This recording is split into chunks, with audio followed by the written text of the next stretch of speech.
नहीं है उन्होंने स्टेटां की तुसीं हालत देख लो कि उन्होंने आमदन दुगनी हो गई। अमेरिका वर्गे देशों के विच उत्थे किसान की की हालत है, 455 बिलियन डॉलर जिहड़ा उन्हां ते कर्जा चढ़िया होया। सरकार ਨੂੰ ਅਸੀਂ ਪੁੱਛਦੇ ਆਂ ਵੀ ਤੁਹਾਡੇ ਵਿੱਚੋਂ ਕਿਹੜਾ ਬੰਦਾ ਜਿਹੜਾ ਅੰਨ ਨਹੀਂ ਖਾਂਦਾ। ਸਾਰੇ ਜਿਹੜੇ ਆ ਸੈਕਟਰ ਆ ਪ੍ਰਾਈਵੇਟ ਕਰ ਦਿਓ, ਕੋਈ ਕੰਮ ਸਰਕਾਰ ਹੱਥ 'ਚ ਨਾ ਰੱਖੇ। मतलब एक डंडा रखे ਜਿਹਦੇ ਨਾਲ ਸਾਨੂੰ ਲੋਕਾਂ ਨੂੰ ਕੁੱਟਿਆ ਕਰੇ। ਬਿਜਲੀ ਦੇ ਸਮਝੌਤੇ ਬਾਦਲਾਂ ਨੇ ਕੀਤੇ, ਕਾਂਗਰਸ ਨੇ ਕੀਤੇ। 47 ਚ ਦੇਸ਼ ਵੰਡਿਆ ਸੀ, ਐਦਾਂ ਸਾਤੋਂ ਲੁਕੋ ਕੇ ਲੋਕਾਂ ਤੋਂ ਵੰਡਿਆ ਸੀ।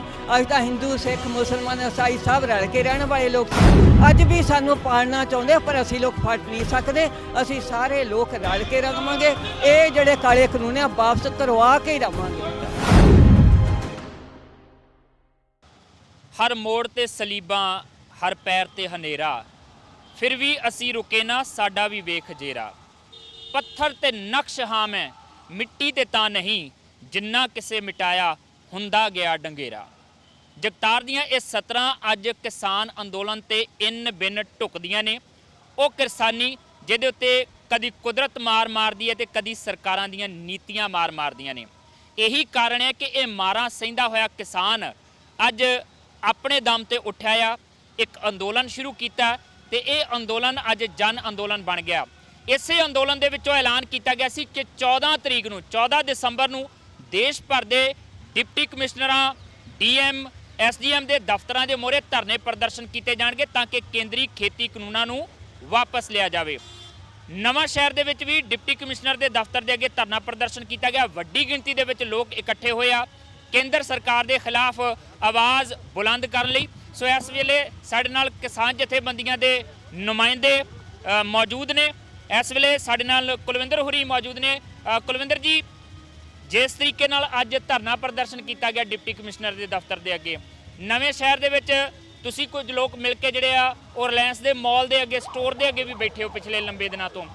लगता है कि पड़ाਅ दर पड़ाਅ जिहड़े कदम पुट्टे जा रहे आ। एक पासे भुख हड़ताल ते बैठे ने किसान जथेबंदियां दे नुमाइंदे, दूजे पासे देश भर दे विच ये धरने प्रदर्शन किए जाणगे, पर सरकार जिहड़ी है अजे इस पासे वालों आउंदी नज़र नहीं आ रही कि कानून रद्द किए जाण। सोधां तक ही सीमित है। देखो पिछले कल ही परसों ही तुसीं जियाणी जी की एक इंटरव्यू देखी होनी आ। उन्होंने एक मजबूरी का जिक्र किया भी किसान जिहड़ी सरकार की एक मजबूरी है, इस करके असी वो तुहाडी मंत्रियों नूं भी समझा दी है, वो मजबूरी दस दिता है तो इस करके जिहड़े कानून वापस नहीं हो रहे, रद्द नहीं हो सकते। असी समझते हैं कि उन्होंने की मजबूरी है। इन्होंने WTO ते 1995 दे विच जिहड़ा WTO नाल समझौता किया, उहदे तहत एक शर्त है कि सरकारां जिहड़ियां खरीद चों बाहर आउणगीआं। इसे करके इन्होंने शांता कमेटी जिहड़ी है वो बनाई, जिन्हें FCI नूं तोड़न दा जिहड़ा ऐलान किया भी तोड़ देनी चाहिए, यदि कोई जरूरत नहीं है।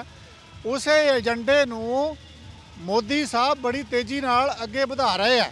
उस तहत जिहड़ा इन्होंने ये कानून लैके आंदे आ कि इस खेतर दे विच कारपोरेट्स दा जिहड़ा दाखला है वो दिता जाए तो खरीद चों हौली हौली करके जिहड़ा बाहर आया जाए। और लोग इस गल नूं अज समझ गए, ये 1995 च नहीं समझे, कोशिशां कीतियां। हाँ जी कुलविंदर जी, तुसीं कहा कि WTO का सारा प्रैशर हैगा, उहदियां शर्तां ही मन रही है सरकार, अपना कोई नहीं है। पर जदों सरकार ये कहती है कि नहीं असीं तां आमदन दुगनी कर रहे हैं, फिर WTO जिहड़ा आ वो आमदन किहनां दी दुगनी करदा आ आपां जाणदे आ ते बणिया किहनां लई आ वो भी आपां जाणदे आ, ते फिर सरकार किद्दां दावा कर रही है कि मैं आमदन दुगनी कर देंगी किसान। देखो सरकार जिन्ने भी जनादेश लांदी है ਉਹਦਾ ਜਿਹੜਾ ਉਹਨੂੰ ਇਸ ਤਰ੍ਹਾਂ ਹੀ ਪੇਸ਼ ਕਰਦੀ ਹੈ ਕਿ ਇਹਦੇ ਨਾਲ ਲੋਕਾਂ ਨੂੰ ਇਹ ਜਿਹੜੀਆਂ ਸਹੂਲਤਾਂ ਮਿਲਣਗੀਆਂ, ਲੋਕ ਜਿਹੜੀ ਉਹਨਾਂ ਦੀ ਆਮਦਨ ਦੁੱਗਣੀ ਹੋਏਗੀ। ਪਰ ਜਿੱਥੇ MSP ਨਹੀਂ ਹੈ ਉਹਨਾਂ ਸਟੇਟਾਂ ਦੀ ਤੁਸੀਂ ਹਾਲਤ ਦੇਖ ਲਓ ਕਿ ਉਹਨਾਂ ਦੀ ਆਮਦਨ ਦੁੱਗਣੀ ਹੋ ਗਈ। ਜਿੱਥੇ ਇਹ ਕਾਨੂੰਨ ਲਾਗੂ ਹੈ ਅਮਰੀਕਾ ਵਰਗੇ ਦੇਸ਼ਾਂ ਦੇ ਵਿੱਚ, ਉੱਥੇ ਕਿਸਾਨ ਦੀ ਕੀ ਹਾਲਤ ਹੈ, 455 ਬਿਲੀਅਨ ਡਾਲਰ ਜਿਹੜਾ ਉਹਨਾਂ ਤੇ ਕਰਜ਼ਾ ਚੜਿਆ ਹੋਇਆ। ਇਹ ਕਹਿਣ ਦੀਆਂ ਗੱਲਾਂ ਆ, ਕਰਨਾ ਇਹਦੇ 'ਚ ਕੁਛ ਨਹੀਂ ਹੈ। ਇਹਨਾਂ ਨੇ ਇਹਦੇ ਨਾਲ ਪੰਜਾਬ ਦੀ ਕਿਸਾਨੀ ਤਾਂ ਬਿਲਕੁਲ ਬਰਬਾਦ ਹੋ ਜਾਊਗੀ। ਆ ਨਿਊਜ਼ 24 ਨੇ ਇੱਕ ਦਿਨ ਸਟੋਰੀ ਦਿੱਤੀ ਹੈ ਕਿ ਜਿੱਥੇ MSP ਨਹੀਂ ਹੈ ਜਾਂ ਲੋਕ ਇਸ ਬਾਰੇ ਕੀ ਸੋਚਦੇ ਆ, ਤਾਂ ਇਹਦੇ 'ਚ 80% ਤੋਂ ਉੱਪਰ ਕਿਸਾਨਾਂ ਨੇ ਕਿਹਾ ਕਿ ਬਈ ਸਾਨੂੰ ਇਹ ਕਾਨੂੰਨ ਨਹੀਂ ਚਾਹੀਦੇ। ਇਸ ਕਰਕੇ ਜਿਹੜਾ ਇਹ ਮੋਦੀ ਦੇ ਜਿਹੜੇ ਦਾਅਵੇ ਆ ਇਹ ਖੋਖਲੇ ਆ, ਕਿਉਂਕਿ ਬਹੁਤ ਵਾਰ ਦਾਅਵੇ ਕੀਤੇ, ਇੱਕ ਵਾਰ ਥੋੜ੍ਹੋ ਕੀਤੇ। ਪਹਿਲਾਂ ਨੋਟਬੰਦੀ ਕਰ ਵੇਲੇ ਕਿਹਾ ਕਿ ਜਿਹੜਾ ਕਾਲਾ ਬਾਜ਼ਾਰੀ ਖਤਮ ਹੋ ਜਾਊਗੀ, 15-15 ਲੱਖ ਜਿਹੜੇ ਖਾਤਿਆਂ 'ਚ ਪਾਉਣ ਦੇ ਜਿਹੜੇ ਵਾਅਦੇ ਕੀਤੇ ਆ, ਇਹ ਕੁਝ ਵੀ ਜਿਹੜਾ ਪੋਸੀਬਲ ਨਹੀਂ ਹੋਇਆ ਹੈ। ਚੀਜ਼ ਹੋਰ ਵੀ ਹੈ, ਬਹੁਤ ਸਾਰੇ ਸਿਆਸੀ ਲੋਕਾਂ ਦੇ ਬਿਆਨ ਵੀ ਨਿਕਲ ਕੇ ਸਾਹਮਣੇ ਆ ਰਿਹਾ। ਕੱਲ ਸੁਖਪਾਲ ਖਹਿਰਾ ਨੇ ਇੱਕ ਬਿਆਨ ਦਿੱਤਾ ਕਿ ਜੇ ਸਰਕਾਰ ਨੂੰ ਲੱਗਦਾ ਕਿ ਇੰਨੇ ਹੀ ਲੋਕਾਂ ਦੇ ਹਿੱਤ ਦੇ ਕਾਨੂੰਨ ਆ, ਇੱਕ ਵਾਰੀ ਜਿਹੜਾ ਰਾਇਸ਼ੁਮਾਰੀ ਕਰਵਾ ਲਈ ਜਾਵੇ, ਰੈਫਰੈਂਡਮ ਕਰਵਾ ਲਿਆ ਜਾਵੇ, ਜਿਹੜਾ ਸੂਬਾ ਇਹਨਾਂ ਨੂੰ ਮੰਨਦਾ ਆ ਉਹਨੂੰ ਕਹੋ ਤੁਸੀਂ ਲਾਗੂ ਕਰ ਲਾ, ਜਿਹੜਾ ਸੂਬਾ ਕਹਿੰਦਾ ਕਿ ਅਸੀਂ ਲੋਕ ਕਹਿੰਦੇ ਅਸੀਂ ਨਹੀਂ ਇੱਥੇ ਚਾਹੁੰਦੇ, ਉੱਥੇ ਇਹ ਕਾਨੂੰਨ ਜਿਹੜੇ ਲਾਗੂ ਨਾ ਕੀਤੇ ਜਾਣ। ਕਿਉਂਕਿ ਆਰਟੀਕਲ 371 ਦੇ ਵਿੱਚ ਇਹ ਪ੍ਰਾਵਧਾਨ ਹੈ ਕਿ ਜੇ ਸੂਬਾ ਕੇਂਦਰ ਸਰਕਾਰ ਦੇ ਕਾਨੂੰਨ ਮੰਨਣ ਨੂੰ ਤਿਆਰ ਨਹੀਂ ਆ ਤੇ ਕੇਂਦਰ ਸਰਕਾਰ ਕਹਿ ਸਕਦੀ ਹੈ ਕਿ ਤੁਸੀਂ ਮੰਨਣੇ ਤਾਂ ਮੰਨੋ, ਨਹੀਂ ਮੰਨਣੇ ਤਾਂ ਨਹੀਂ ਮੰਨੋ। ਦੇਖੋ ਇਹ ਗੱਲ ਦਰੁਸਤ ਹੈ, ਪਰ ਜਿੱਥੇ ਦੀ ਰਾਇਸ਼ੁਮਾਰੀ ਦੀ ਗੱਲ ਆ, ਇਹ ਉਹ ਡੈਮੋਕ੍ਰੈਟਿਕ ਗਵਰਨਮੈਂਟਸ ਜਿਹੜੀਆਂ ਉਹ ਇਹ ਕੰਮ ਕਰਦੀਆਂ। ਅਸੀਂ ਨਹੀਂ ਸਮਝਦੇ ਮੋਦੀ ਦੀ ਸਰਕਾਰ ਫਾਸ਼ਿਸਟ ਸਰਕਾਰ ਹੈ, ਇਹਦੇ ਤੇ ਰਾਇਸ਼ੁਮਾਰੀ ਇਹਦੇ ਚੌਕਟੇ 'ਚ ਨਹੀਂ ਫਿੱਟ ਹੁੰਦੀ। ਰਾਇਸ਼ੁਮਾਰੀ ਲਈ ਤਾਂ ਕਸ਼ਮੀਰ ਵਿਚਾਰਾ ਮਿੰਨਤਾਂ ਕਰਦਾ ਰਿਹਾ ਕਿ ਰਾਇਸ਼ੁਮਾਰੀ ਕਰਾਓ, ਤੇ ਤੁਸੀਂ ਜਿਹੜਾ ਕਸ਼ਮੀਰ ਦਾ ਫੈਸਲਾ ਕਰਨ ਦੇ ਲਈ ਕਿਸੇ ਨੇ ਨਹੀਂ ਜਿਹੜਾ ਉਹਨਾਂ ਦੀ ਸੁਣੀ। ਹਾਲਾਂਕਿ ਹਿੰਦੁਸਤਾਨ ਦੀ ਗਵਰਨਮੈਂਟ ਨੇ ਮੰਨਿਆ ਸੀ ਪਹਿਲਾਂ ਕਿ ਰਾਇਸ਼ੁਮਾਰੀ ਕਰਾਵਾਂਗੇ। ਸੋ ਇਹ ਤਾਂ ਐਵੇਂ ਫੋਕੀਆਂ ਗੱਲਾਂ ਆ। ਅਸੀਂ ਇਹ ਸਮਝਦੇ ਹਾਂ ਕਿ ਇਹ ਕਾਨੂੰਨ ਜਿਹੜੇ ਰੱਦ ਹੋਣੇ ਚਾਹੀਦੇ ਆ, ਮੋਦੀ ਸਾਹਿਬ ਨੂੰ ਇਹ ਜਿਹੜੇ ਵਾਪਸ ਲੈਣੇ ਚਾਹੀਦੇ ਆ। ਔਰ ਪੰਜਾਬ ਦੀ ਕਿਸਾਨੀ ਹੈ ਜਿਹੜੀ, ਉਹ ਤੁਸੀਂ ਅੱਜ ਦੇ ਧਰਨੇ ਦੇ ਇਸ ਰੋਹ ਤੋਂ ਤੁਸੀਂ ਦੇਖ ਸਕਦੇ ਆ ਕਿ 8 ਤਰੀਕ ਨੂੰ ਵੀ ਬਹੁਤ ਵੱਡਾ ਇਕੱਠ ਜਿਹੜਾ ਇੱਥੇ ਹੋਇਆ ਤੇ ਹੁਣ ਵੀ ਹੋਇਆ। ਕੱਲ੍ਹ ਨੂੰ ਸੱਦ ਲਈਏ, ਕੱਲ੍ਹ ਨੂੰ ਫੇਰ ਆ ਜਾਣਗੇ, ਕਿਉਂਕਿ ਲੋਕ ਮਨੋ ਤਨੋ ਜਿਹੜਾ ਧਨੋਂ ਇਸ ਗੱਲ ਲਈ ਤਿਆਰ ਹੈ। ਉਹਨਾਂ ਨੂੰ ਇਹ ਸਮਝ ਲੱਗ ਗਈ ਕਿ ਇਹ ਖੇਤੀ ਕਾਨੂੰਨ ਲਾਗੂ ਹੋਣ ਦੇ ਨਾਲ ਸਾਡੀ ਖੇਤੀ ਜਿਹੜੀ ਆ ਬਰਬਾਦ ਹੋ ਜਾਣੀ ਹੈ, ਤੇ ਪੰਜਾਬੀਆਂ ਨੂੰ ਸਮਝ ਲੱਗ ਗਈ ਜੇ ਖੇਤੀ ਬਰਬਾਦ ਹੋ ਗਈ ਤਾਂ ਪੰਜਾਬ ਬਰਬਾਦ ਹੋ ਜਾਣਾ। ਪੰਜਾਬ ਦੀ ਆਰਥਿਕਤਾ ਦੀ ਰੀੜ੍ਹ ਹੈ ਕਿਰਸਾਨੀ, ਔਰ ਜਦੋਂ ਗੱਲ ਕਰਦੇ ਹਾਂ ਅਸੀਂ ਕਿਰਸਾਨੀ ਦੀ ਤੇ ਪੰਜਾਬ ਦਾ ਹੋਰ ਬਹੁਤ ਕੁਝ ਹੈ ਜਿਹੜਾ ਇਸ ਕਿਰਸਾਨੀ ਨਾਲ ਜੁੜਿਆ ਹੋਇਆ। ਜਮਹੂਰੀ ਅਧਿਕਾਰ ਸਭਾ ਦੇ ਜਸਬੀਰ ਸਿੰਘ ਹੋਰੀ ਸਾਡੇ ਨਾਲ ਨੇ। ਜਸਬੀਰ ਸਿੰਘ ਜੀ, ਬਹੁਤ ਸਾਰੀਆਂ ਗੱਲਾਂ ਚੱਲਦੀਆਂ ਪਈਆਂ ਨੇ, ਮੀਟਿੰਗਾਂ ਵੀ, ਅੱਜ ਫਿਰ ਮੀਟਿੰਗ ਜਿਹੜੀ ਨਰਿੰਦਰ ਤੋਮਰ ਹੋਰਾਂ ਨੇ ਅਮਿਤ ਸ਼ਾਹ ਹੋਰਾਂ ਨਾਲ ਕੀਤੀ ਹੈ। ਮੀਟਿੰਗਾਂ ਚੱਲਦੀਆਂ ਪਈਆਂ, ਪਰ ਦੋ ਟੁਕ ਜਵਾਬ ਜਿਹੜਾ ਮੰਗਿਆ ਜਾ ਰਿਹਾ ਕਿ ਜਾਂ ਹਾਂ ਕਰ ਦਿਓ ਕਾਨੂੰਨ ਵਾਪਸ ਲੈਣੇ, ਜਾਂ ਨਹੀਂ, ਜਾਂ ਨਾ ਕਰ ਦਿਓ। ਉਹ ਹਾਂ ਜਾਂ ਨਾ ਵਾਲਾ ਨਹੀਂ ਹੈ। ਉਲਟਾ ਕੀ ਹੋ ਰਿਹਾ ਕਿ ਇਸ ਵੇਲੇ ਬਹੁਤ ਵੱਡੇ ਪੱਧਰ ਤੇ ਪ੍ਰਚਾਰ ਕੀਤਾ ਜਾ ਰਿਹਾ। ਪੰਜਾਬ ਦੀਆਂ, ਪੰਜਾਬੀ ਦੀਆਂ ਕਿੰਨੀਆਂ ਅਖਬਾਰਾਂ ਜਿਹੜਾ ਪੰਜਾਬ ਦਾ ਹੋਣ ਦਾ ਦਮ ਭਰਦੀਆਂ, ਪੰਜਾਬੀ ਹੋਣ ਦਾ ਦਮ ਭਰਦੀਆਂ, ਅੱਜ ਕਿਸਾਨਾਂ ਦੇ ਅੰਦੋਲਨ ਦੇ ਉਲਟ ਸਰਕਾਰ ਦੀਆਂ ਐਡਵਰਟੀਜ਼ਮੈਂਟ ਛਾਪਦੀਆਂ ਨਜ਼ਰ ਆ ਰਹੀਆਂ ਨੇ। ਕੀ ਕਹਿਣਾ ਤੁਹਾਡਾ? ਇਹ ਜਿਹੜੀ ਕੇਂਦਰ ਦੀ ਮੋਦੀ ਸਰਕਾਰ ਹੈ, ਇਹ ਸਿਰੇ ਦੀ ਝੂਠੀ ਤੇ ਮਕਾਰ ਸਰਕਾਰ ਹੈ। ਕਿਸਾਨ ਜਥੇਬੰਦੀਆਂ ਨੇ ਆਪਣੀ ਸਪਸ਼ਟ ਤੌਰ ਤੇ ਮੰਗ ਰੱਖੀ ਹੈ ਕਿ ਜਿਹੜੇ ਕਾਨੂੰਨ ਆ, 3 ਖੇਤੀ ਕਾਨੂੰਨ ਔਰ ਬਿਜਲੀ ਬਿੱਲ 2020, ਇਹਨਾਂ ਦੇ ਕਿਸੇ 1-2 ਮੱਦਾਂ ਦੇ ਉੱਤੇ ਨਹੀਂ, ਅਸੀਂ ਇਹਨੂੰ ਪੂਰਨ ਤੌਰ ਤੇ ਰੱਦ ਕਰਾਉਣਾ ਚਾਹੁੰਦੇ ਹਾਂ। ਔਰ ਰੱਦ ਹੋਣ ਤੱਕ ਇਹ ਸੰਘਰਸ਼ ਜਿਹੜਾ ਕਿਸਾਨਾਂ ਦਾ ਜਾਰੀ ਰਹੂਗਾ। ਪਰ ਮੋਦੀ ਸਰਕਾਰ ਨੇ ਵੱਖ-ਵੱਖ ਸਮੇਂ ਦੇ ਉੱਤੇ ਕਿਸਾਨਾਂ ਦੀਆਂ ਮੰਗਾਂ ਤੋਂ ਉਲਟ ਜਾ ਕੇ ਭੰਡੀ ਪ੍ਰਚਾਰ ਸ਼ੁਰੂ ਕਰ ਦਿੱਤਾ ਕਿ ਕਿਸਾਨ ਆਗੂ ਜਿਹੜੇ ਗੱਲ ਨਹੀਂ ਸੁਣਦੇ। ਇਹ ਜਿਹੜੇ ਕਾਨੂੰਨ ਨੇ ਕਿਸਾਨਾਂ ਦੇ ਬਹੁਤ ਫਾਇਦੇ 'ਚ ਹੈ, ਔਰ ਪਾਰਟੀ ਨੇ ਕੌਮੀ ਪੱਧਰ ਤੇ ਫੈਸਲਾ ਕਰ ਲਿਆ, ਭਾਰਤੀ ਜਨਤਾ ਪਾਰਟੀ ਨੇ, ਕਿ ਪ੍ਰੈਸ ਕਾਨਫਰੰਸਾਂ ਕੀਤੀਆਂ ਜਾਊਗੀਆਂ, ਮੀਟਿੰਗਾਂ ਕੀਤੀਆਂ ਜਾਊਗੀਆਂ, ਜਿਨ੍ਹਾਂ ਦੇ ਵਿੱਚ ਇਹਨਾਂ ਕਾਨੂੰਨਾਂ ਦੇ ਫਾਇਦਿਆਂ ਬਾਰੇ ਦੱਸਿਆ ਜਾਊਗਾ। ਇਹਦਾ ਮਤਲਬ ਮੈਂ ਮਾਫ ਕਰਨਾ, ਤੁਹਾਡੀ ਗੱਲ ਰੋਕ ਰਿਹਾ। ਮੈਂ ਸਵਾਲ ਤੁਹਾਨੂੰ ਤਾਂ ਪੁੱਛਿਆ ਸੀਗਾ ਕਿ ਮੈਂ ਜਾਣਦਾ ਹਾਂ ਕਿ ਪਿੱਠ ਭੂਮੀ ਦੇ ਵਿੱਚ ਕਿਤੇ ਨਾ ਕਿਤੇ ਪੱਤਰਕਾਰਤਾ ਤੁਹਾਡੇ ਅੰਦਰ ਵੀ ਰਹੀ ਹੈ, ਤੁਸੀਂ ਵੀ ਇਸ ਖੇਤਰ ਨਾਲ ਜੁੜੇ ਰਹੇ ਹੋ। ਹੁਣ ਜਦੋਂ ਪੰਜਾਬ ਦੀਆਂ, ਪੰਜਾਬੀਅਤ ਦੀਆਂ ਅਖਬਾਰਾਂ ਹੋਣ ਵਾਲੀਆਂ ਜਿਹੜੀਆਂ ਦਮ ਭਰਦੀਆਂ ਨੇ, ਉਹ ਅਦਾਰੇ ਜਿਹੜੇ ਮੀਡੀਆ ਅਦਾਰੇ ਨੇ, ਜਦੋਂ ਲੋਕਾਈ ਜਿਹੜੀ ਆ ਸੜਕਾਂ ਤੇ ਆਣ ਕੇ ਬੈਠੀ ਆ ਉਹਨਾਂ ਕਾਨੂੰਨਾਂ ਦੇ ਖਿਲਾਫ, ਤੇ ਤੁਸੀਂ ਉਹਨਾਂ ਕਾਨੂੰਨਾਂ ਦੇ ਪੱਖ ਵਾਲੇ ਵਿਗਿਆਪਨ ਜਿਹੜੇ ਦੇ ਰਹੇ ਹੋ, ਤੇ ਕਿੰਨਾ ਕੁ ਜਾਇਜ਼ ਮੰਨਦੇ ਹੋ ਇਹਨੂੰ ਤੁਸੀਂ? ਜਿਹੜੀਆਂ ਅਖਬਾਰਾਂ ਸਰਕਾਰ ਦੇ ਇਸ਼ਤਿਹਾਰ ਛਾਪ ਰਹੀਆਂ ਇਸ ਖੇਤੀ ਕਾਨੂੰਨਾਂ ਬਾਰੇ, ਖੇਤੀ ਕਾਨੂੰਨਾਂ ਦੇ ਹੱਕ ਦੇ ਵਿੱਚ, ਉਹਨਾਂ ਅਖਬਾਰਾਂ ਨੂੰ ਜਿਗਰਾ ਦਿਖਾਉਣਾ ਚਾਹੀਦਾ, ਇਹਨਾਂ ਵਿਗਿਆਪਨਾਂ ਨੂੰ ਠੋਕਰ ਮਾਰਨੀ ਚਾਹੀਦੀ ਆ। ਉਸ ਤਰ੍ਹਾਂ ਜਿਗਰਾ ਦਿਖਾਉਣਾ ਚਾਹੀਦਾ ਜਿਵੇਂ ਕੁਛ ਮੀਡੀਆ ਅਦਾਰਿਆਂ ਨੇ ਆਜ਼ਾਦੀ ਦੀ ਲੜਾਈ ਦੇ ਵਿੱਚ ਅੰਗਰੇਜ਼ਾਂ ਦਾ ਸਾਥ ਨਾ ਦੇ ਕੇ ਆਜ਼ਾਦੀ ਵਿੱਚ ਜੂਝਦੇ ਲੋਕਾਂ ਦਾ ਸਾਥ ਦਿੱਤਾ ਸੀ, ਆਜ਼ਾਦੀ ਦੀ ਲੜਾਈ ਦਾ ਸਾਥ ਦਿੱਤਾ ਸੀ।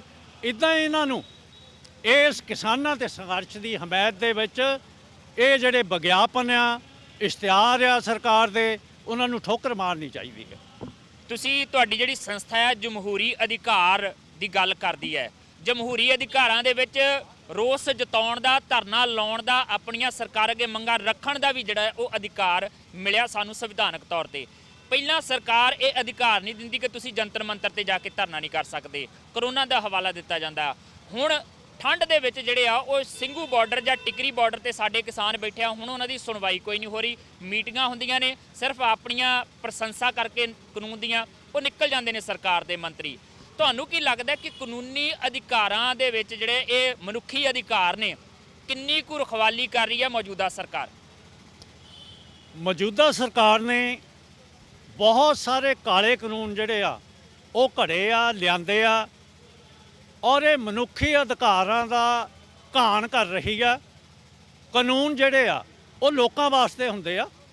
ਜੇ ਲੋਕ ਸਮਝਦੇ ਆ ਇਹ ਕਾਨੂੰਨ ਸਾਨੂੰ ਨਹੀਂ ਚਾਹੀਦੇ, ਤਾਂ ਡੈਮੋਕ੍ਰੈਟਿਕ ਜਿਹੜੀ ਸਰਕਾਰ ਹੁੰਦੀ ਆ ਉਹ ਲੋਕਾਂ ਦੀ ਆਵਾਜ਼ ਸੁਣਦੀ ਹੁੰਦੀ ਆ। ਜੇ ਡੈਮੋਕ੍ਰੈਟਿਕ ਸਰਕਾਰ ਹੁੰਦੀ ਤਾਂ ਹੁਣ ਤੱਕ ਇਹ ਕਾਨੂੰਨ ਵਾਪਸ ਲੈ ਲੈਣੇ ਸੀ। ਅਸੀਂ ਸਮਝਦੇ ਹਾਂ ਕਿ ਇਹ ਡੈਮੋਕ੍ਰੈਟਿਕ ਸਰਕਾਰ ਹੈ ਨਹੀਂ, ਇਹਦਾ ਜਿਹੜਾ ਅੰਦਰ ਹੈ ਉਹ ਫਾਸ਼ੀਵਾਦੀ ਆ, ਔਰ ਫਾਸ਼ੀਵਾਦੀ ਇਹਦਾ ਸੁਭਾਅ ਆ ਜਿਹੜਾ ਉਹ ਵੱਖ-ਵੱਖ ਸਮੇਂ ਦੇ ਉੱਤੇ ਸਾਹਮਣੇ ਆਇਆ।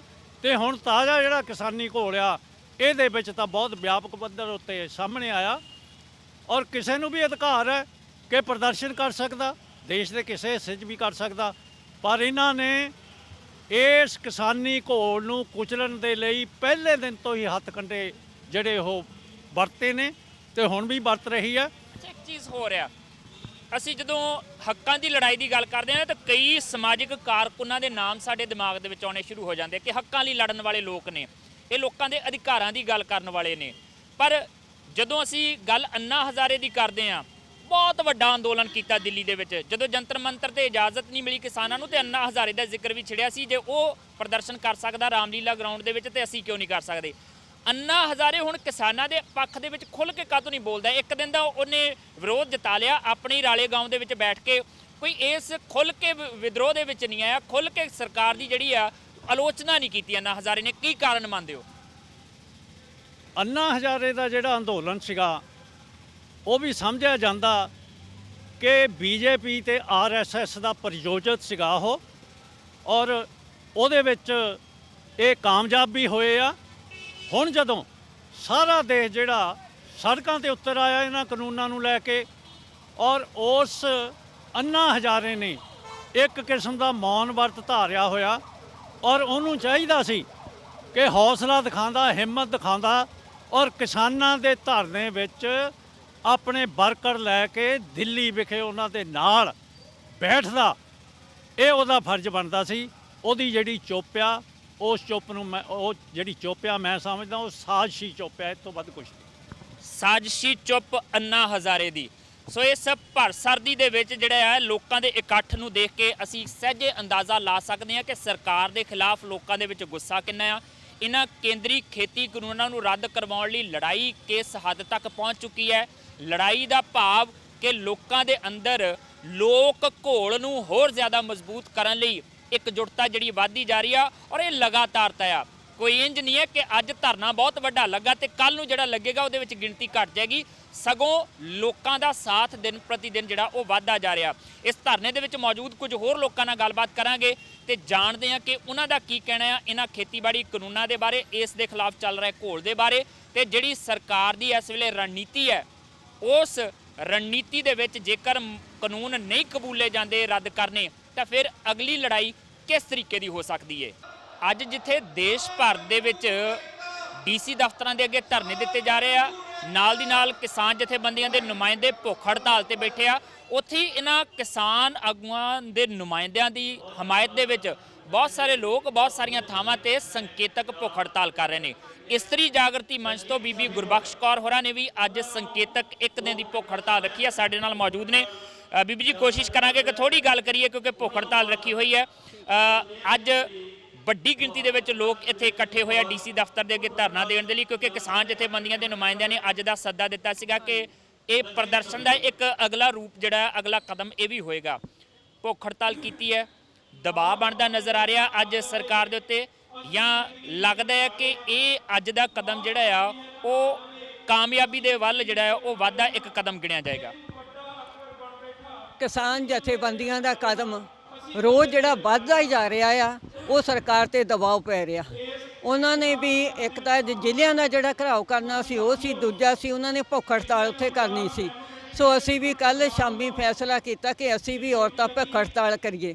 ਉਹਦੇ ਵਿੱਚ ਅਸੀਂ 6 ਔਰਤਾਂ ਸ਼ਾਮਲ ਹੋਈਆਂ, ਜਿਹਦੇ ਵਿੱਚ ਸੰਗਾ ਗੁਰਬਖਸ਼ ਕੌਰ, ਕੁਲਵਿੰਦਰ ਕੌਰ, ਬਲਬੀਰ ਕੌਰ ਸੰਗਾ, ਸਾਰਾ ਸਿੱਧੂ, ਗੁਰਦੇਵ ਕੌਰ ਤੇ ਮੈਂ ਗੁਰਬਖਸ਼ ਕੌਰ ਸੰਗਾ, ਅਸੀਂ ਇਹਦੇ ਵਿੱਚ ਸ਼ਾਮਲ ਹੋਈਆਂ ਤੇ ਅਸੀਂ ਉਹਨਾਂ ਦੀ ਹਮਾਇਤ ਦੇ ਵਿੱਚ ਆ ਕਿ ਜੋ ਵੀ ਉੱਥੇ ਸਾਨੂੰ ਕਰਨਗੇ ਅਸੀਂ ਉਹਨਾਂ ਦੇ ਹਰੇਕ ਫੈਸਲੇ ਦੇ ਉੱਤੇ ਅਸੀਂ ਚੱਲਾਂਗੇ, ਲਗਾਤਾਰ ਦਬਾਅ ਵਧਾਵਾਂਗੇ। ਜੇ ਉੱਥੇ ਉਹ ਬਾਰਡਰ ਤੇ ਨੇ ਤੇ ਅਸੀਂ ਪਿੱਛੇ ਸਾਰੇ ਲੋਕ ਮੋਰਚੇ ਸੰਭਾਲ ਕੇ ਬੈਠੇ ਆ। ਨਾ ਅਸੀਂ ਬੰਦਿਆਂ ਦੀ ਸਪਲਾਈ ਮੁੱਕਣ ਦੇਣੀ ਆ, ਨਾ ਰਾਸ਼ਨ ਦੀ ਮੁੱਕੀ ਜਾਣੀ ਆ। ਬਾਕੀ ਕੋਲੋਂ ਹਰਿਆਣਾ ਆ ਉਹ ਵੀ ਬਥੇਰਾ ਕਰਦੇ ਆ, ਦਿੱਲੀ ਤੋਂ ਵੀ ਬਥੇਰਾ ਸਭ ਕੁਝ ਆਈ ਜਾਂਦਾ। ਬਾਕੀ ਤੁਹਾਡਾ ਤਹਿ ਦਿਲੋਂ ਧੰਨਵਾਦ ਆ ਜਿਹੜਾ ਤੁਸੀਂ ਸਾਡੀਆਂ ਗੱਲਾਂ ਲੋਕਾਂ ਤੱਕ ਪਹੁੰਚਾਉਂਦੇ ਆ। ਤੁਹਾਡਾ ਬਹੁਤ ਬਹੁਤ ਸ਼ੁਕਰੀਆ। ਚੀਜ਼ ਆ ਇਹ ਲੱਗਦਾ ਨਹੀਂ ਕਿੱਡੀ ਵੱਡੀ ਤਰਾਸਦੀ ਹੈ ਜਿਹਨੂੰ ਅਸੀਂ ਅੰਨਦਾਤਾ ਕਹਿੰਦੇ ਆ, ਜਿਹਨੇ ਤਮਾਮ ਮੁਲਕ ਦਾ ਪੇਟ ਭਰਨਾ ਹੈ। ਅੱਜ ਉਹ ਭੁੱਖੇ ਪੇਟ ਬੈਠਾ ਆ, ਅੱਜ ਉਹ ਭੁੱਖ ਹੜਤਾਲ ਕਰਕੇ ਬੈਠਾ ਆ। ਇਹ ਹੈਰਾਨੀਕੁੰਨ ਗੱਲ ਨਹੀਂ ਹੈ, ਤਰਾਸਦਿਕ ਨਹੀਂ ਹੈ ਕਿ ਸਰਕਾਰ ਨੂੰ ਇਸ ਗੱਲ ਦਾ ਜ਼ਰਾ ਜਿੰਨਾ ਵੀ ਅਹਿਸਾਸ ਨਹੀਂ ਹੈ? ਸਰਕਾਰ ਨੂੰ ਅਸੀਂ ਪੁੱਛਦੇ ਹਾਂ ਵੀ ਤੁਹਾਡੇ ਵਿੱਚੋਂ ਕਿਹੜਾ ਬੰਦਾ ਜਿਹੜਾ ਅੰਨ ਨਹੀਂ ਖਾਂਦਾ? ਅੰਨ ਖਾਦੇ ਤੋਂ ਬਗੈਰ ਬੰਦਾ ਜੀ ਕਿੱਦਾਂ ਸਕਦਾ? ਜੇ ਤਾਂ ਇਹਨਾਂ ਨੂੰ ਅਕਲ ਸਮਝ ਇੱਦਾਂ ਦੀ ਹੋਵੇ ਫਿਰ ਤਾਂ ਅੰਨਦਾਤੇ ਦੇ ਲਈ ਇੱਦਾਂ ਦੀਆਂ ਨੀਤੀਆਂ ਨਾ ਬਣਾਉਣ, ਨਾ ਸਾਡੇ ਮਜ਼ਦੂਰਾਂ ਲਈ। ਇਹੀ ਖੇਤੀ ਆ ਜਿਹੜੀ ਅਸੀਂ ਸੈਲਫ ਇੰਪਲਾਇਡ ਹੋ ਕੇ ਮਜ਼ਦੂਰ ਤਾਂ ਕਿਸਾਨ ਅਸੀਂ ਪਹਿਲਾਂ ਤੋਂ ਅਸੀਂ ਰਲ ਕੇ ਕੰਮ ਕਰਦੇ ਹਾਂ। ਜੇ ਸਾਡੀ ਹੁਣ ਜ਼ਮੀਨ ਵੀ ਚਲ ਜਾਂਦੀ ਹੈ ਤੇ ਅਸੀਂ ਮਜ਼ਦੂਰ ਕਿਸਾਨ ਜਾਂ ਜਿਹੜੇ ਹੋਰ ਵੀ ਕੰਮ ਕਰਨ ਵਾਲੇ ਸਾਰੇ ਉੱਜੜ ਜਾਣੇ ਆ। ਜੇ ਮਜ਼ਦੂਰ ਤੇ ਕਿਸਾਨ ਦੀ ਜੇਬ ਵਿੱਚ ਪੈਸਾ ਹੋਗਾ ਤਾਂ ਹੀ ਅਸੀਂ ਦੁਕਾਨਾਂ ਤੇ ਜਾਵਾਂਗੇ, ਨਹੀਂ ਅਸੀਂ ਕੁਛ ਨਹੀਂ ਲੈ ਸਕਦੇ। ਇਹ ਚਾਹੁੰਦੇ ਆ ਅਡਾਨੀਆਂ ਅਬਾਨੀਆਂ ਕੋਲ, ਕਾਰਪੋਰੇਟ ਘਰਾਣਿਆਂ ਕੋਲੇ ਅਨਾਜ ਦਾ ਵੀ ਸਾਰਾ ਚਲੇ ਜਾਵੇ, ਫਿਰ ਭਾਵੇਂ ਸਾਨੂੰ 200 ਰੁਪਏ ਕਿਲੋ ਆਟਾ ਦੇਣ, ਅਸੀਂ ਖਾ ਨਹੀਂ ਸਕਦੇ। ਤੇ ਇੱਥੇ ਕਰੋੜਾਂ ਹੀ ਲੋਕ ਭੁੱਖ ਦੇ ਨਾਲ ਮਰ ਜਾਇਆ ਕਰਨਗੇ, ਜਿੱਦਾਂ ਅੰਗਰੇਜ਼ਾਂ ਦੇ ਸਮੇਂ ਵਿੱਚ ਕਾਲ ਪੈਂਦੇ ਸੀ ਜਦੋਂ ਇੱਥੋਂ ਦਾ ਅੰਨ ਇਕੱਠਾ ਕਰਕੇ ਬਾਹਰਲੇ ਦੇਸ਼ਾਂ 'ਚ ਵੇਚਦੇ ਸੀ। ਉਹੀ ਹਾਲਤ ਆਉਣ ਵਾਲੇ ਸਮੇਂ ਦੇ ਵਿੱਚ ਹੋਣੀਆਂ। ਸੋ ਅਸੀਂ ਇਸ ਕਰਕੇ ਸਾਰੇ ਡਟੇ ਹੋਏ ਹਾਂ ਵੀ ਅਸੀਂ ਜ਼ਮੀਨਾਂ ਨਹੀਂ ਜਾਣ ਦੇਣੀਆਂ। ਸਾਡੇ ਸਾਰੇ ਵਰਗ ਹਿੰਦੂ, ਮੁਸਲਿਮ, ਸਿੱਖ, ਈਸਾਈ ਭਾਈਚਾਰਾ, ਦਲਿਤ ਭਾਈਚਾਰਾ, ਜੈਨੀ, ਬੋਧੀ, ਹਰ ਇੱਕ ਕਿੱਤੇ ਨਾਲ ਸੰਬੰਧਿਤ ਬੰਦੇ ਇਹਦੇ ਵਿੱਚ ਸ਼ਾਮਲ ਨੇ। ਸਭ ਦਾ ਬਹੁਤ ਧੰਨਵਾਦ। ਅੱਛਾ, ਤੁਸੀਂ ਭੁੱਖ ਹੜਤਾਲ ਤੇ ਬੈਠੇ ਹੋ, ਕਿਸਾਨ ਜਥੇਬੰਦੀਆਂ ਦੇ ਨੁਮਾਇੰਦੇ ਭੁੱਖ ਹੜਤਾਲ ਤੇ ਬੈਠੇ ਨੇ, ਡੀਸੀ ਦਫ਼ਤਰਾਂ ਦੇ ਅੱਗੇ, ਐਸਡੀਐਮ ਦਫ਼ਤਰਾਂ ਦੇ ਅੱਗੇ ਧਰਨੇ ਪ੍ਰਦਰਸ਼ਨ ਚੱਲਦੇ ਪਿਆ। ਇਹਦੇ ਪੈਰਲਲ ਜਿਹੜਾ ਆ ਬਰਾਬਰ ਸਿਆਸੀ ਜਥੇਬੰਦੀਆਂ ਵੀ ਬਹੁਤ ਕੁਝ ਕਰ ਰਹੀਆਂ ਨੇ। ਅੰਮ੍ਰਿਤਸਰ ਦੇ ਵਿੱਚ ਗੋਲਡਨ ਗੇਟ ਦੇ ਉੱਤੇ ਅਕਾਲੀ ਦਲ ਧਰਨੇ ਤੇ ਬੈਠਾ ਆ, ਸ਼ੰਭੂ ਬੈਰੀਅਰ ਦੇ ਉੱਤੇ ਕਾਂਗਰਸ ਧਰਨਾ ਲਾ ਕੇ ਬਹਿ ਗਈ ਆ, ਦਿੱਲੀ ਦੇ ਵਿੱਚ ਕੇਜਰੀਵਾਲ ਸਰਕਾਰ ਵੀ ਬਹਿ ਗਈ ਆ। ਕੇਜਰੀਵਾਲ ਹੋਰੀ ਕਹਿੰਦੇ ਮੈਂ ਵੀ 10 ਵਜੇ ਤੋਂ ਬਾਅਦ ਜਿਹੜਾ ਉਹ ਭੁੱਖ ਹੜਤਾਲ ਤੇ ਬੈਠਾਂਗੇ। ਇਹ ਜਿਹੜੀਆਂ ਸਿਆਸੀ ਪਾਰਟੀਆਂ ਕਰਦੀਆਂ ਪਈਆਂ ਇਸ ਅੰਦੋਲਨ ਦੇ ਵਿੱਚ, ਇਹਨੂੰ ਕਿਸ ਨਜ਼ਰੀਏ ਨਾਲ ਦੇਖਦੇ ਹੋ? ਦੇਖੋ ਜੀ, ਇਹ ਜਦ ਕਾਂਗਰਸ ਪਾਰਟੀ ਸੀਗੀ, ਵਿੱਤ ਮੰਤਰੀ ਮਨਮੋਹਨ ਸਿੰਘ ਸੀ, ਨਰਸਿਮਹਾ ਰਾਓ ਪ੍ਰਧਾਨ ਮੰਤਰੀ ਸੀ। ਇਹਨਾਂ ਨੇ IMF ਤੋਂ ਪੈਸਾ ਲੈਣਾ ਸੀ। 13 ਜਿਹੜੀਆਂ ਅਸੀਂ ਉਹਨਾਂ ਦੀ ਸ਼ਰਤਾਂ ਮੰਨੀਆਂ। WTO ਦੇ ਤਹਿਤ ਉਹਦਾ ਨਹੀਂ ਭਾਰਤ ਨੂੰ ਮੈਂਬਰ ਬਣਾਤਾ।